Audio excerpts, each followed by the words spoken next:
თავი მეოთხე. მაშინ სულმა წაიყვანა იესო უდაბნოში ეშმაკისაგან გამოსაცდელად. 40 დღეს და 40 ღამეს იმარხულა, ბოლოს მოშივდა.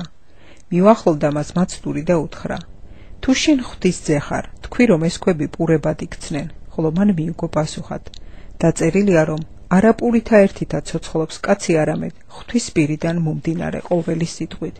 მაშინ წაიყვანა იგი ეშმაკმა წმიდა ქალაქში და დააყენა ტაძრის ქიმზე.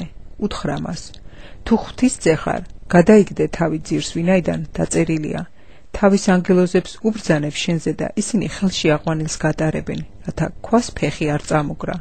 იესომ უთხრა მას: ასევე დაწერილია: არ გამოსცადო უფალი ღმერთი შენი.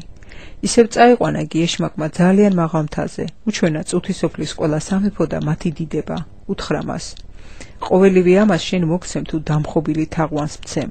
მაშინ იესომ უთხრა: განვედ სატანა, ვინაიდან დაწერილია: უფალს შენს ღმერთს თაყვანი და მხოლოდ მას ემსახურე.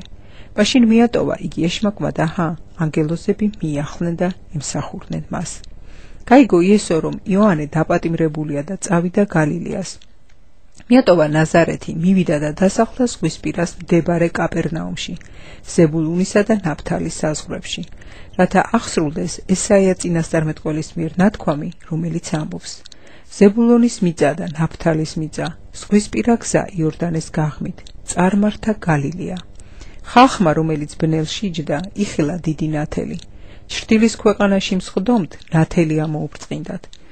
იმ დროიდან მოყოლებული დაიწყო იესომ ქადაგება და ამბობდა: მოინანიეთ, ვინაიდან მოახლოებულია ცათა სასუფეველი. როცა გალილეის ზღვის ნაპირას მიდიოდა, მან დაინახა ორი ძმა, სიმონი პეტრე წოდებული და ანდრია მისი ძმა. ბადეებს ისროდნენ ზღვაში, ვინაიდან მებადურები იყვნენ.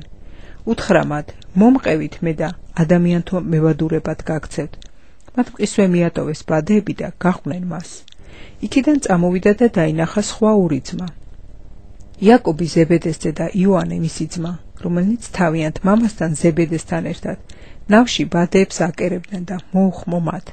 მათ მყისვე მიატოვეს ნავიც და მამაც და გაჰყვნენ მას. მიმოდიოდა იესო მთელ გალილეაში, ასწავლიდა მათ სინაგოგებში, ქადაგებდა სასუფევლის სახარებას და კურნავდა ყოველგვარ სენს, ყოველნაირ უძლურებას ადამიანებში.